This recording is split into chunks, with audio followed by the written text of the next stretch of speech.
On va commencer par les bonnes résolutions, à savoir essayer d'élaborer sa déclaration 2035. On vous rappelle que vous avez jusqu'à fin mai, mais qu'il est temps de s'y mettre. Peut-être déjà, certains d'entre vous ont commencé à faire leur comptabilité pour l'exercice 2017, peut-être que d'autres n'ont pas encore commencé. Et pour ça, on va vous expliquer la méthode et ensuite l'élaboration de la 2035. Et vous allez voir que toute cette préparation et ensuite l'élaboration de la déclaration va vous permettre de prendre de bonnes décisions pour l'exercice suivant. Effectivement, bien préparer sa comptabilité est un élément indispensable pour établir sereinement sa déclaration fiscale 2035. On sait que ça peut être un exercice un petit peu stressant parfois.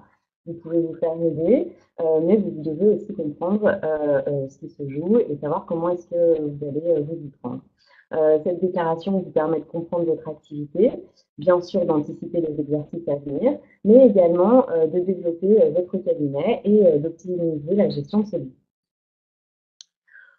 Donc, 3 temps dans ce webinaire. 1, préparer sa comptabilité. Deuxièmement, élaborer sa déclaration 2035. Et puis ensuite, comprendre et anticiper l'activité de votre cabinet. Alors, s'agissant des questions, vous pourrez bien entendu me poser toutes les questions que vous souhaitez. Elles seront traitées à la fin de notre petit exposé. On vous laisse faire et participer.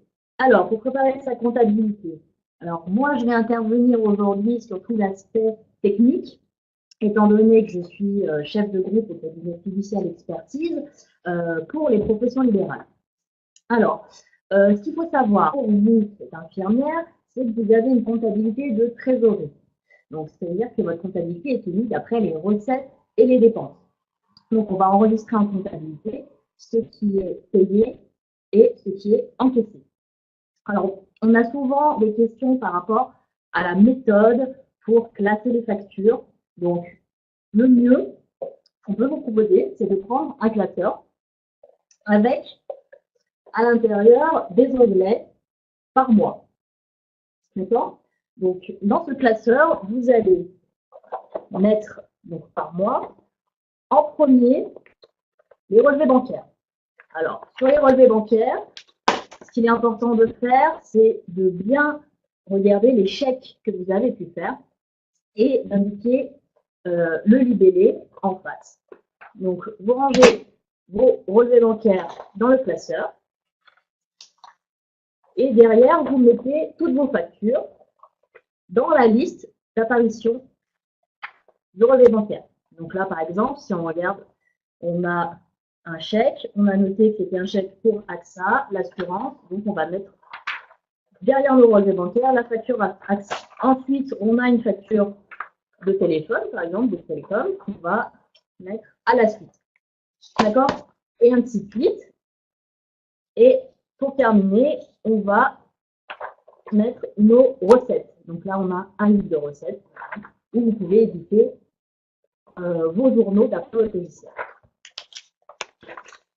Tous ces éléments, vous les rangez, vous les classez par mois. Comme ça, il sera beaucoup plus facile pour vous de les retrouver. Donc, si on regarde, on a notre classeur avec par mois, on a nos relevés bancaires, les factures derrière et ensuite les recettes. Ça sera beaucoup plus facile pour vous pour pouvoir tenir votre comptabilité et surtout retrouver les pièces comptables si vous avez besoin de les chercher. Un petit conseil pour tout ce qui est échéancier, comme par exemple les cotisations, cotisations URSSAF, cotisations Carpinco, ou encore des prélèvements, par exemple, pour la prévoyance, ou assurance ou autre, il vaut mieux les mettre à part et les insérer dans votre classeur devant. Comme ça, vous aurez vraiment dans votre classeur ce qu'on a devant, tous les échéanciers, et ensuite relevés bancaires, les factures et les recettes classées par mois. Ce qu'on vous conseille de faire aussi, c'est un dossier permanent. Qu'est-ce que c'est? C'est un dossier dans lequel vous aurez tous les éléments susceptibles d'être consultés sur plusieurs années. Donc, ça va être tout ce qui est contrat, tout ce qui est beau, donc sur un classeur à part. Alors, par rapport aux recettes, donc on a, soit vous avez un logiciel patient qui vous permet d'éditer un état mensuel, donc c'est très important d'éditer l'état mensuel et comme j'ai dit précédemment, de le mettre dans le classeur par mois. Sinon, vous avez des livres comptables, donc vous pouvez inscrire par exemple, hop, vos honoraires. Donc, ce qui est très important, c'est d'indiquer dans les colonnes le type de règlement, si c'est par espèce, par chèque ou par virement, ou par CD éventuellement.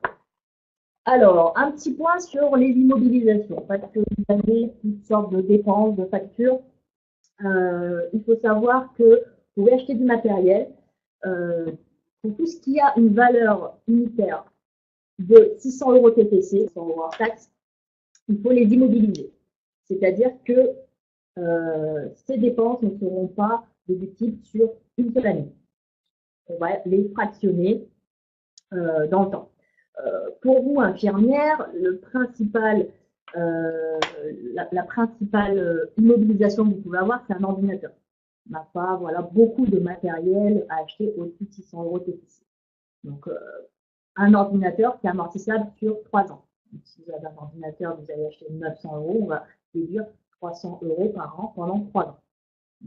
Donc, c'est quelque chose quand même qu'il faut avoir en tête pour bien tenir sa comptabilité et dans un second temps faire sa déclaration 2030.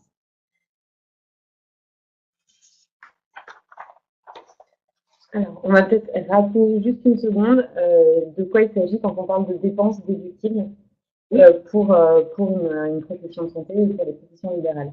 Alors, une dépense déductible, c'est une dépense qui a un caractère professionnel, qui est nécessaire pour l'exercice de votre profession. Donc, pour vous, on peut déduire donc, toutes les charges sociales, le loyer, les divers achats que vous pouvez faire dans l'exercice de votre profession.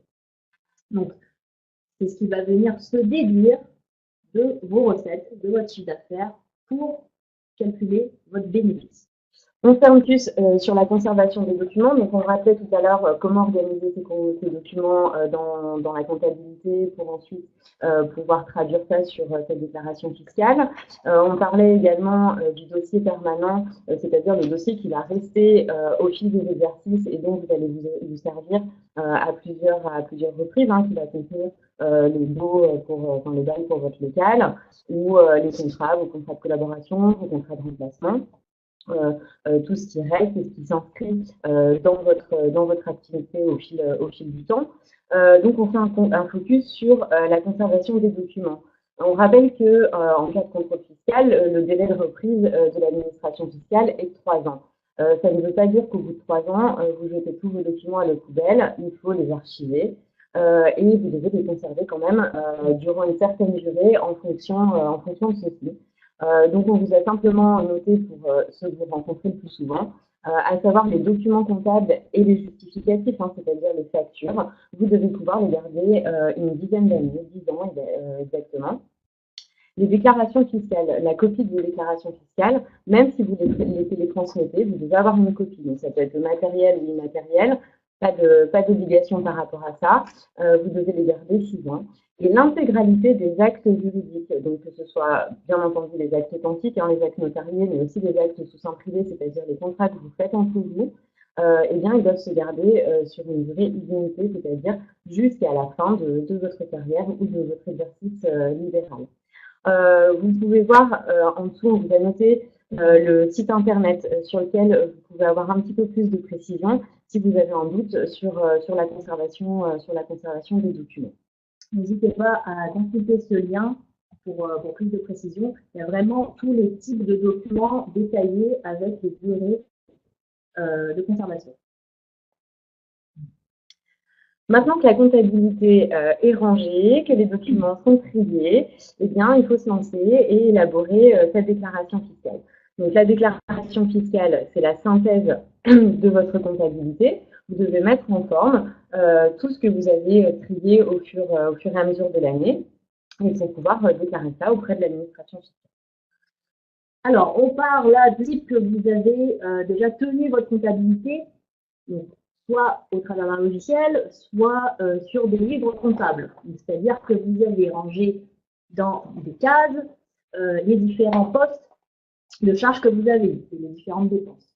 Donc, ensuite, on va reporter les totaux annuels de cette comptabilité sur la déclaration 2035. Qu'est-ce que la déclaration 2035? Donc, c'est cette déclaration que vous avez à déposer tous les ans au mois de mai. Donc, il faut savoir que aujourd'hui, on est obligé de télétransmettre la déclaration. C'est-à-dire que vous ne pouvez pas l'envoyer par courrier aux impôts. Donc, dans cette déclaration, on va retrouver sur la première page, donc uniquement voilà, vos informations. Vous pouvez retrouver cette déclaration sur le site des impôts. Hein, c'est la déclaration 2035.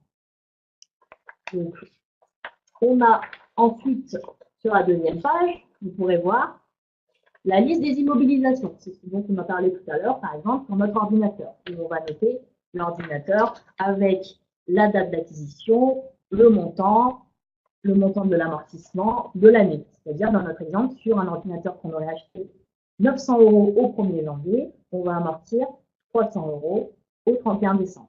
Alors, on précise sur le tableau des immobilisations que même si pour cette année, il n'y a pas de nouveaux achats, mais qu'il y en avait eu les années antérieures, et même si on a fini de les amortir, c'est-à-dire de déduire les sommes affectées à chaque année, on le laisse inscrit au tableau des immobilisations, et donc au moment où on va saisir cette déclaration, eh bien, on renote les biens matériels qu'on avait pu acquérir les années auparavant. Ce tableau des immobilisations, c'est un petit peu la photographie de votre patrimoine professionnel. Hein. C'est exactement ça.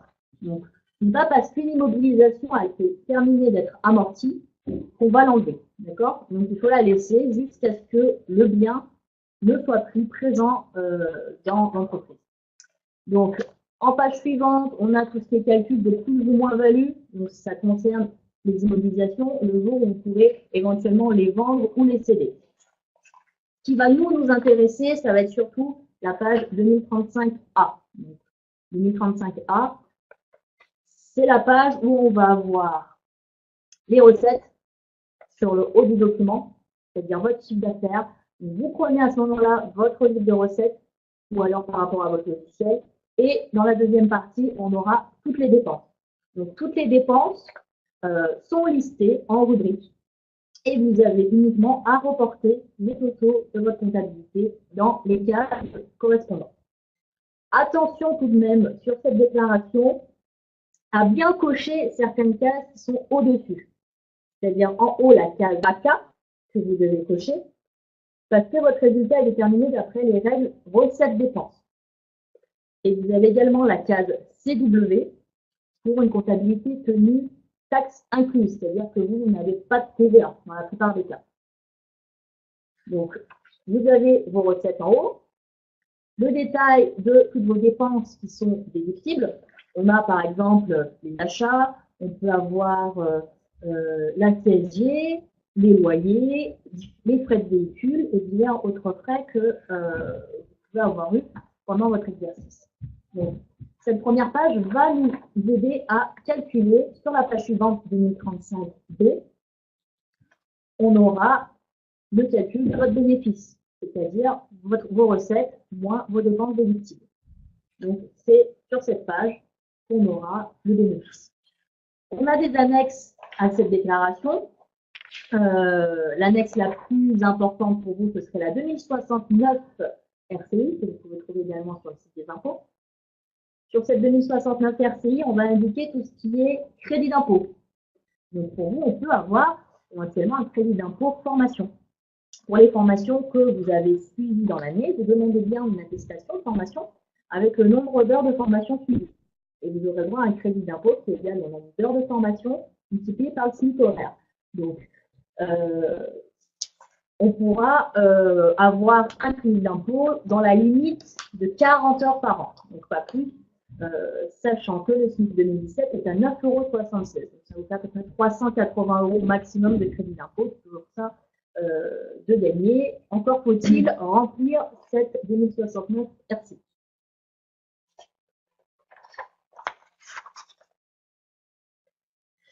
Alors, ça vous effraie.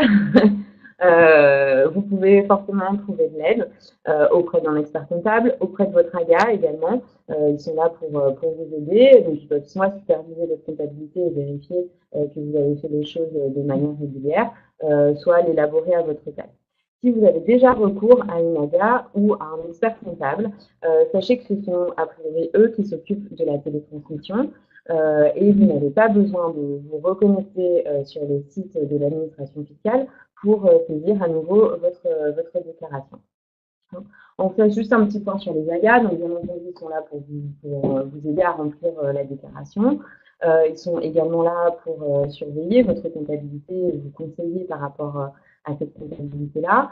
Mais également, peut-être que vous le savez déjà, hein, ça vous permet de bénéficier davantage.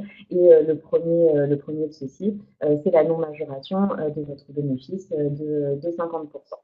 De 5%. Oui, 25%. Donc attention par rapport aux AGA, parce que nous, on avait beaucoup de retours par rapport à ça sur votre profession d'infirmière, étant donné que vous soyez salarié pendant 2 ans après votre cursus et qu'ensuite vous vous installez. On a souvent des personnes qui ne savent pas qu'il faut s'insérer une AGA. Ce n'est pas une obligation, mais c'est fortement conseillé pour ne pas avoir de majoration de 25%. Bien vous inscrire dans les 5 mois qui suivent le début de votre activité ou avant le 31 mai de l'année en cours.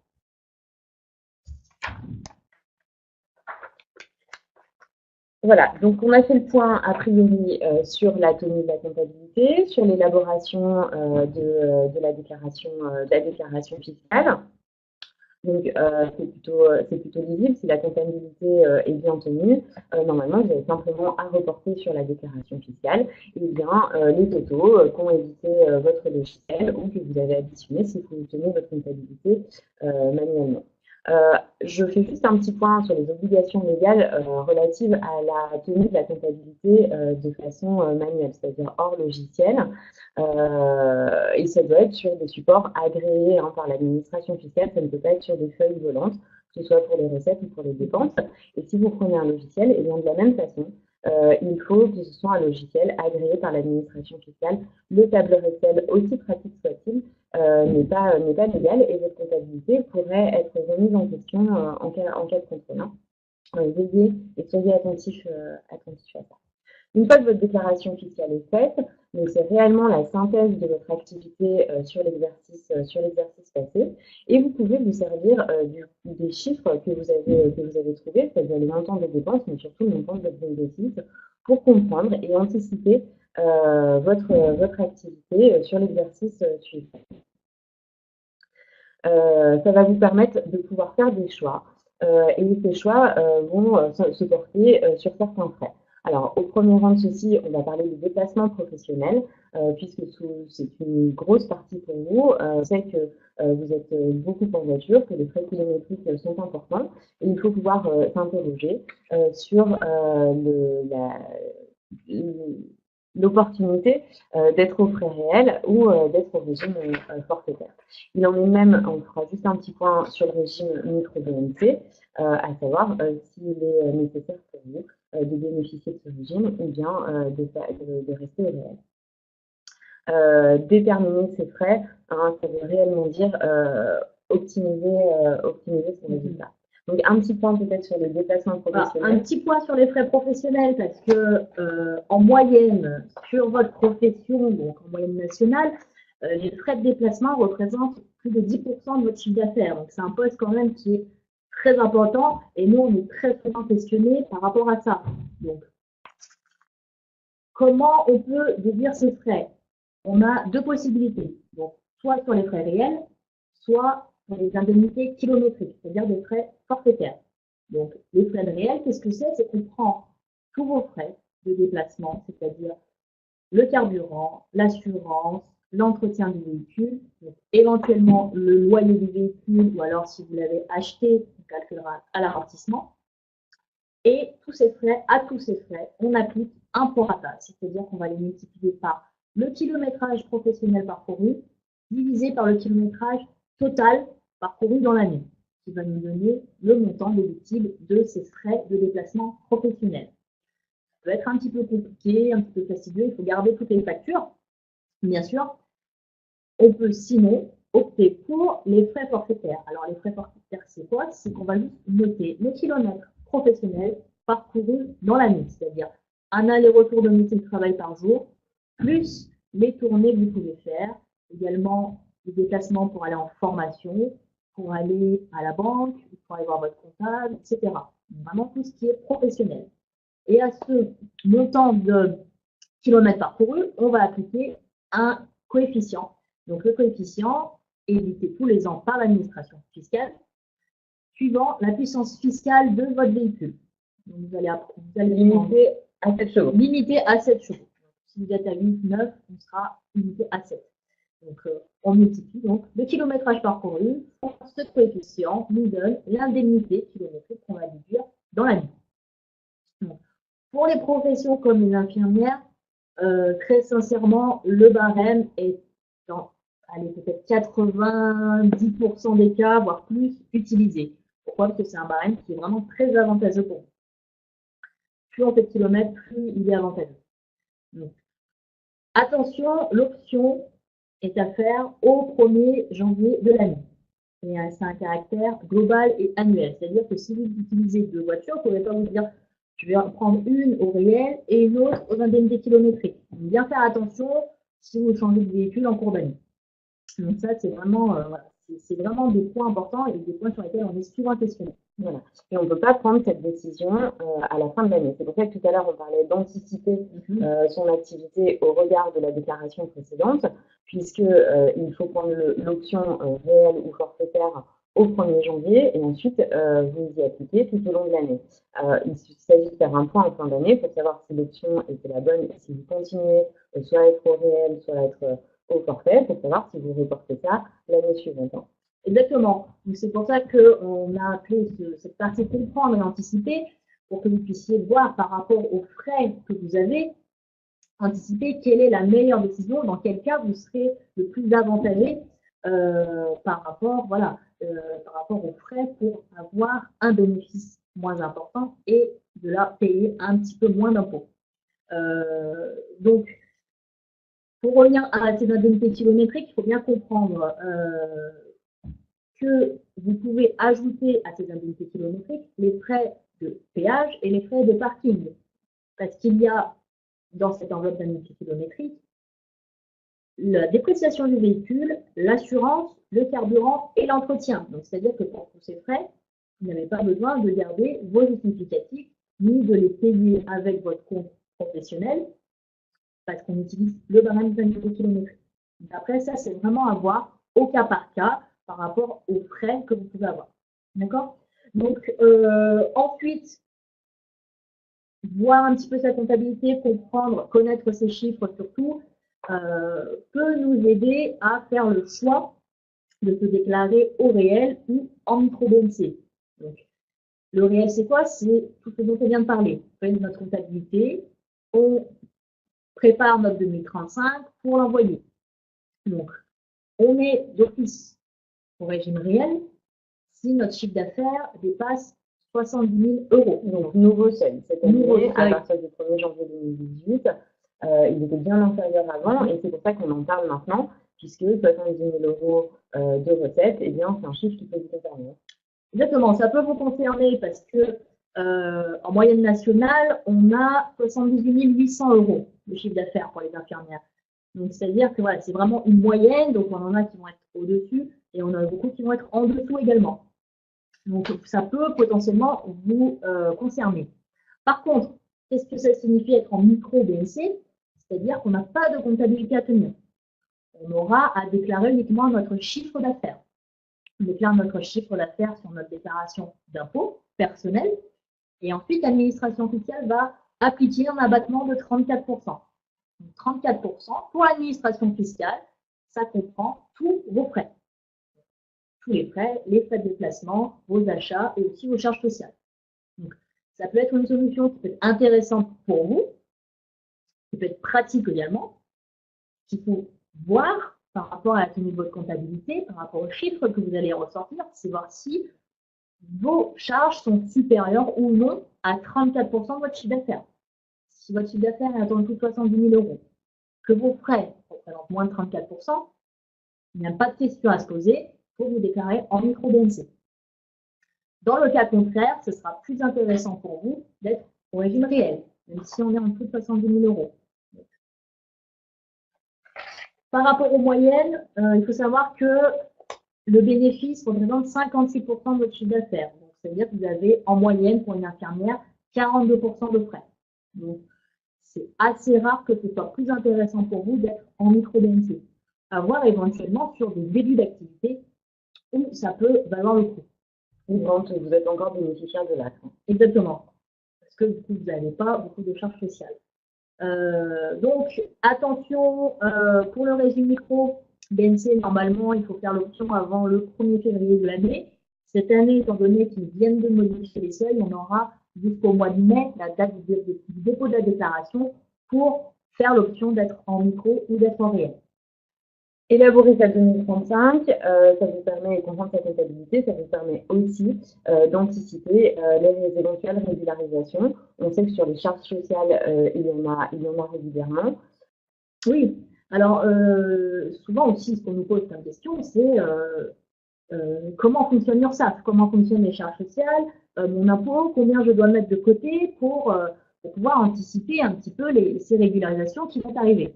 Donc, par rapport à tout ce qui est charges sociales, ce qu'il faut savoir, c'est que en première année d'exercice, l'URSSAF vous appelle sur une base qui est déterminée parce qu'ils ne connaissent pas vos revenus.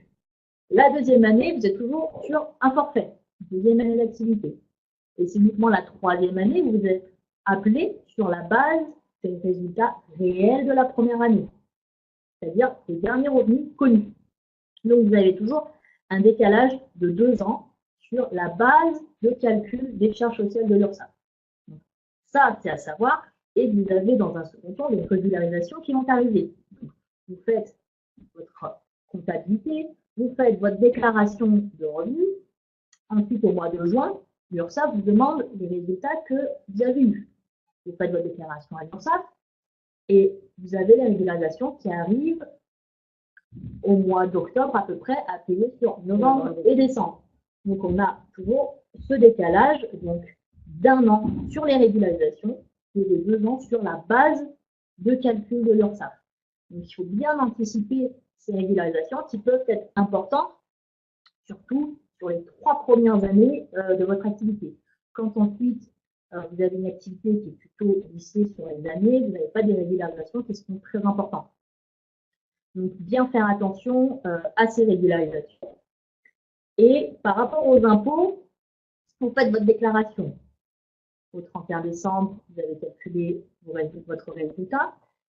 Vous envoyez votre 2035 et au mois de mai et courant mai, début juin, vous faites votre déclaration d'impôt personnel, donc la déclaration 2042. Sur la déclaration 2042, sur la déclaration 2042, c'est pro, vous devez reporter votre bénéfice. Et ensuite, vous allez avoir la régularisation des impôts qui va arriver sur août-septembre de cette même année. Donc, c'est important de pouvoir anticiper par rapport aux chiffres que vous allez faire ces régularisations d'impôts et de charges sociales. Voilà, pour pouvoir provisionner et pas se retrouver un petit peu coincé. Exactement. Et les montants, s'il y a eu une hausse d'activité. Si vous avez une activité plutôt stable, que ça fait plusieurs années que vous êtes en exercice et que votre chiffre ne bouge pas beaucoup, il y a des régularisations très faibles. Par contre, si vous êtes en début d'activité ou que vous avez changé votre mode d'activité, que vous êtes associé, que vous avez intégré un exercice en groupe, et bien à ce moment-là, il peut y avoir des variations de chiffres qui vont impliquer des régularisations et parfois elles peuvent être importantes. Donc, il est important de les anticiper pour pouvoir provisionner et que ce ne soit pas pénalisant pour vous d'un point de vue financier. Exactement, pour pouvoir mettre un petit peu de trésorerie de côté, pour pouvoir faire face justement à ces appels de régularisation qui arrivent en fin d'année. Voilà, donc on a fait un petit peu le tour de tout ce que vous pouviez rencontrer principalement dans votre exercice, au niveau de l'élaboration de la comptabilité, de l'élaboration de la 2035, des petits focus sur des points importants. Vous avez compris que votre déclaration, eh bien, c'est la photographie, c'est la synthèse de votre activité. Elle vous permet de connaître à titre individuel votre chiffre d'affaires, c'est-à-dire le montant des recettes que vous avez générées de par votre activité, vos principaux postes de dépenses, puisque vous pouvez faire des ratios en fonction des dépenses et voir là où vous mobilisez le plus d'argent, ce qui vous coûte dans l'exercice de votre activité. Bien entendu, en déduire votre bénéfice, c'est-à-dire l'argent qui vous reste une fois que vous avez payé vos dépenses professionnelles. Et puis, si vous avez envie d'aller de l'avant dans votre activité ou que vous avez des projets, eh bien, cette comptabilité-là et cette 2035 va vous permettre d'élaborer un budget prévisionnel. Alors là, bien entendu, vous pouvez vous faire accompagner d'un expert comptable pour qu'il englobe réellement bien tous les aspects autour de ce nouveau projet et puis vous permettre d'anticiper les frais. On vous rappelle que ces chiffres-là, même si vous n'avez pas de projet direct, eh bien, ça peut également vous permettre de vous comparer via un observatoire qui sort chaque année et où les postes de dépenses eh bien, sont édités à un point de vue national et vous pouvez vous situer pour voir si vous gérez correctement ou si vous avez encore des choses à apprendre de ce point de vue. Exactement. Et la synthèse de l'activité qui ressort sur notre 2035 est indispensable pour vous aussi d'un point de vue personnel. Par exemple, si vous avez un achat immobilier à faire ou autre, les banques vont vous demander cette déclaration 2035. Oui, souvent d'ailleurs on vous la demande sur plusieurs exercices, puisque ça permet d'avoir une vision un petit peu à plus long terme du type d'activité que vous avez. Exactement. Voilà. Donc on a bien compris que tout ça va pouvoir vous permettre éventuellement de prendre certaines décisions relatives à votre exercice et au développement de votre activité. On parlait tout à l'heure des investissements dans le rapprochement avec les banques, mais également dans les investissements personnels, l'achat d'un nouveau véhicule par exemple, ou même l'achat du local, puisque on sait que vous devez exercer dans des locaux accessibles et que du coup se pose la question de l'investissement au niveau du local. Mais également, ça peut vous permettre de vous interroger sur un éventuel exercice en groupe avec la mutualisation des moyens ou alors sur une collaboration éventuelle pour, en cas d'afflux patientèle avec éventuellement une collaboration. Exactement, c'est aussi important pour mettre en place ou revoir certains contrats, comme par exemple sur des contrats de prévoyance qui peuvent prendre en charge vos frais de structure en cas d'arrêt, en cas d'invalidité. Donc, c'est par rapport à cette comptabilité et cette 2035 qu'on va pouvoir, que l'assureur va pouvoir calculer des indemnités journalières par rapport à ça. Donc, c'est vraiment important de bien établir cette déclaration pour comprendre votre activité, anticiper et éventuellement la développer donc seul ou avec d'autres confrères, comme Agathe vous l'a dit, en collaboration ou sur des sociétés civiles de moyens ou d'autres systèmes possibles. Donc, est-ce que vous avez des questions? Peut-être que nous avons répondu à tous, nous avons été très clairs. Alors, on a une question de Jacqueline de Paris qui nous dit si je reçois des chèques fin décembre et que je les encaisse en janvier, comment dois-je les comptabiliser? Ah, et oui, effectivement, les paiements décalés, quand on est à cheval, en fait, d'un exercice à l'autre. Alors, souvent, on nous dit, ben voilà, nous, on nous a dit, c'est une comptabilité de trésorerie, donc je prends mon relevé bancaire et j'enregistre dans ma comptabilité ce qui est noté sur mon relevé bancaire. Oui, sauf que, d'après les bulletins officiels des finances publiques des impôts, je vais vous lire le texte, doivent être comprises dans le produit brut toutes les recettes encaissées au cours de l'année d'imposition, sans qu'il soit tenu compte de l'année au cours de laquelle les opérations productives de ces recettes ont été effectuées, du mode de perception, espèces, chèques, inscription au crédit d'un compte, remise de biens, valeurs, etc. Donc, à cet égard, il est précisé qu'une somme est réputée encaissée à la date où le bénéficiaire en a la libre disposition. Donc, pour les chèques, il faut les enregistrer dans votre comptabilité au moment où vous les avez en main, et pas uniquement au moment où vous avez la remise qui est passée en banque. Donc ça, c'est important par rapport à votre comptabilité, peut-être voir sur la fin de l'année, rajouter justement ces chèques que vous avez en main, mais qui ne sont pas passés encore en banque. On a d'autres questions? Oui, il y avait une question. Est-ce que je peux passer au régime micro cette année alors que j'étais au réel les années précédentes si je suis en dessous du seuil des 70 000 cette année?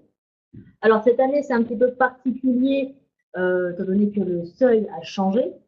Donc, on peut passer au seuil, on peut passer au régime micro-BMC quand on est en dessous donc, pendant 2 années consécutives de ces 70 000 euros.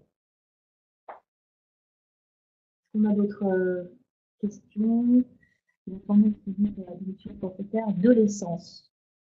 Alors, Martine, c'est à peu près au mois de février que l'administration fiscale publie les barèmes kilométriques. Donc, au moment, moi, j'ai pas d'informations, février-mars à peu près. Donc, voilà, le barème, généralement, augmente un petit peu ou reste le même, mais on n'a pas de diminution. Est-ce qu'on a d'autres questions? Non. Alors, si d'autres questions vous viennent, vous pouvez continuer à les poser. Nous, on s'arrête là pour répondre à vos questions en direct. Toute l'équipe vous répondra par mail un petit peu plus tard si vous avez des questions au moment de faire votre déclaration. Voilà. Merci à tous.